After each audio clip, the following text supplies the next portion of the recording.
Hi, everyone. Welcome to Art Talk 162. Today, our artist is Filipino artist José Tanig Joya.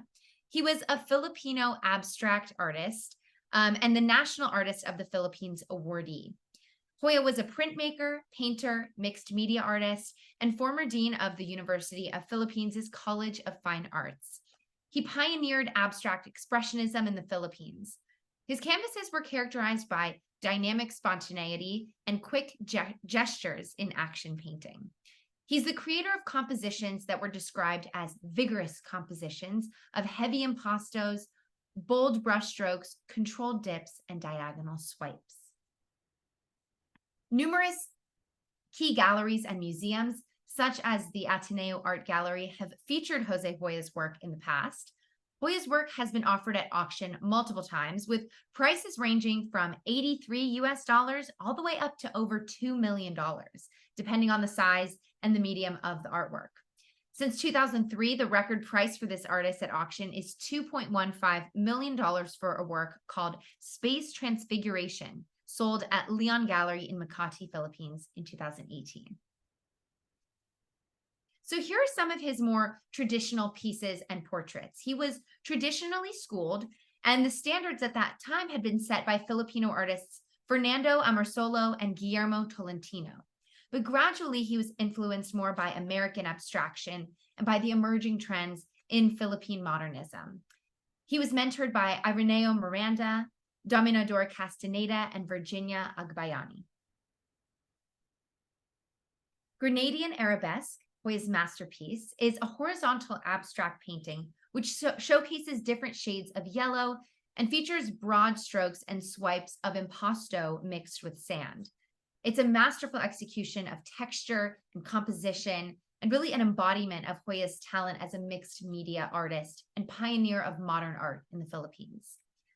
This 1958 oil on canvas was among the works that Hoya showcased to represent the Philippines at the Venice Biennale in 1964.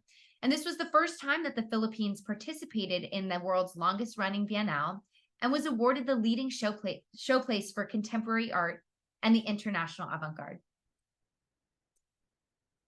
Many of Hoya's paintings of harmonious colors were inspired by Philippine landscapes. For example, green rice paddies, golden fields of harvest, and in this case, the blue seaside.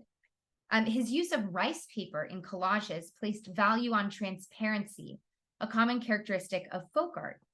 In creating an artwork, Hoya once stated, the artist is concretizing his need for communication.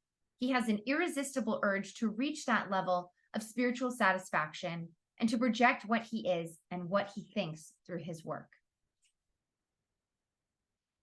He pioneered abstract expressionism in the Philippines, and his mature abstract works have been said to be characterized by calligraphy-like gestures and linear forces, and a sense of color vibrancy emanating from his Asian heritage.